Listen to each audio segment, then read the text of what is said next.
4 irmãos que viveram até depois dos 100 anos são peças centrais de um estudo que há 2 décadas investiga os genes por trás da longevidade.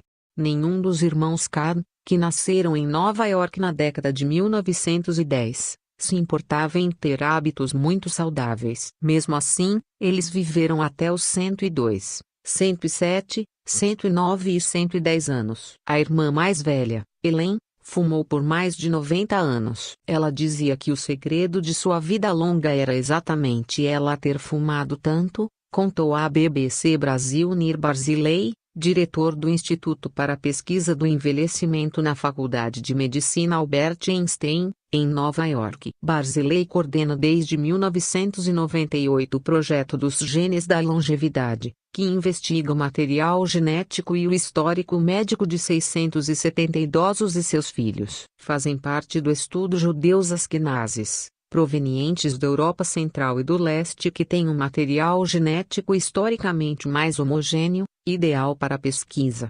Na época da coleta de amostras, eles tinham idades entre 95 e 112 anos, e eram todos saudáveis. Boa parte, como os irmãos Kahn, já faleceu, mas seus genes continuam trazendo novas respostas sobre como é possível viver tanto. Fico fascinado por pessoas como os Kahn. Me intriga como a idade cronológica de alguns parece não combinar com a biológica, comenta Barzilai. E em centenários, hoje já temos evidências de que a genética tem um papel muito maior que o ambiente. Nir Barzilai há quase 2 décadas estuda os genes da longevidade. Entre os irmãos Kahn, Irving começou sua carreira antes da Grande Depressão, de 1929, e há 3 décadas coordenava o fundo de rede Kahn Brothers Group, que ele próprio fundou. Até os 106 anos, ele ainda trabalhava todos os dias na movimentada Wall Street, e gerenciava os $700 milhões, 2,7 bilhões de reais, em ativos. Eu pagaria se você tirasse o trabalho de mim, eu o compraria de volta, disse Irving numa entrevista concedida para a pesquisa aos 104 anos, 5 anos antes de sua morte, em 2015. Irving também fumou por anos. Aliás, entre os centenários do estudo, 30% das mulheres e 60% dos homens fumaram durante a maior parte da vida. Além disso, 50% eram obesos e 50% sedentários. Mesmo assim, eram mais saudáveis que os demais indivíduos do estudo, o grupo controle. Barzilai faz questão de ressaltar que os hábitos saudáveis e o avanço da medicina continuam sendo essenciais para a longevidade dos humanos.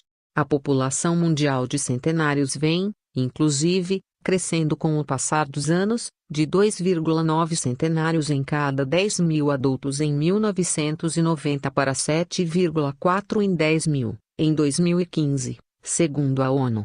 Mas a principal conclusão de Barzilai é que há genes que protegem os humanos de doenças relacionadas ao envelhecimento, como câncer, doenças cardiovasculares e neurológicas.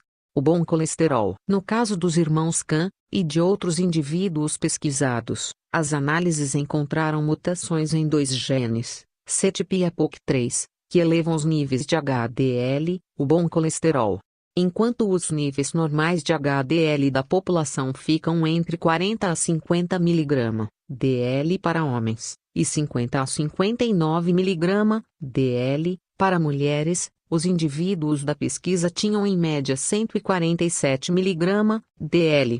O alto HDL, por sua vez, mostrou proteger contra o declínio cognitivo e o mal de Alzheimer. A maioria da população não tem estas mutações, mas muitos centenários as têm, comenta Barzilai. Com base nessas informações, já há estudos sendo feitos por farmacêuticas para imitar a ação dessas mutações genéticas em medicamentos.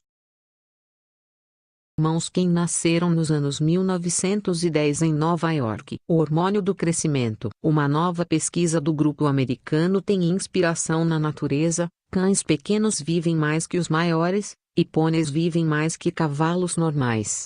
Além disso, testes em camundongos já mostraram que baixos níveis do hormônio de crescimento, GH, estão associados com a longevidade. Eu duvidava que este padrão pudesse ocorrer também em humanos, disse Barzilai. Mas encontramos alterações no funcionamento do hormônio de crescimento em mais de 50% dos centenários. Os resultados das últimas análises trazem mais detalhes sobre o processo que já vem sendo estudado há alguns anos e serão em breve publicados na revista científica Science Advances. Em linhas gerais, eles mostram mutações, ALA37THR e ARG407-IS, no receptor IgG e outros fatores que inibem o hormônio de crescimento. Nas mulheres, este efeito é ainda maior. As idosas com níveis mais baixos de hormônio do crescimento sobreviviam mais tempo e tinham melhores funções cognitivas do que aquelas com níveis acima da média. A produção do GH aumenta durante a infância, tem seu pico na puberdade e começa a cair mais rapidamente a partir da meia-idade. Por isso, tratamentos à base dessa proteína são promovidos para desacelerar os sinais de envelhecimento, especialmente nos Estados Unidos. Alguns estudos já vinham sinalizando que seu uso não deveria ser recomendado. E agora Barzilai reforça que a prática é prejudicial. Há médicos que estão dando GH para idosos. Mas se você quer ajudar pessoas a envelhecer bem, você deveria pensar em ter menos GH, e não injetar mais. Temos mais evidências de que esta prática está errada e deveria ser interrompida, afirma o pesquisador. No Brasil, a Agência Nacional de Vigilância Sanitária, Anvisa, libera o uso de medicamentos à base de GH sob prescrição médica, apenas para tratar alterações do hormônio. Mas há casos de outros usos, sem aprovação, para fins estéticos ou melhora da performance esportiva. As mitocôndrias. Barzilai junto a outros pesquisadores também descobriu proteínas originadas das mitocôndrias, organelas de energia das células, que aparecem em altos níveis no organismo de centenários e ajudam contra as doenças do envelhecimento.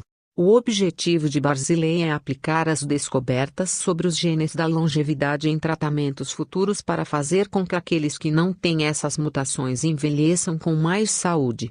Enquanto isto, outros estudos mostraram que a genética tem uma influência de 25% na longevidade humana, não especificamente entre centenários, como resume uma pesquisa da revista Immunity Aging. Por isso, boa parte das pesquisas ainda foca em fatores ambientais que têm impacto na extensão da vida humana e apontam tanto para o consumo da dieta mediterrânea como para o nível de felicidade dos indivíduos.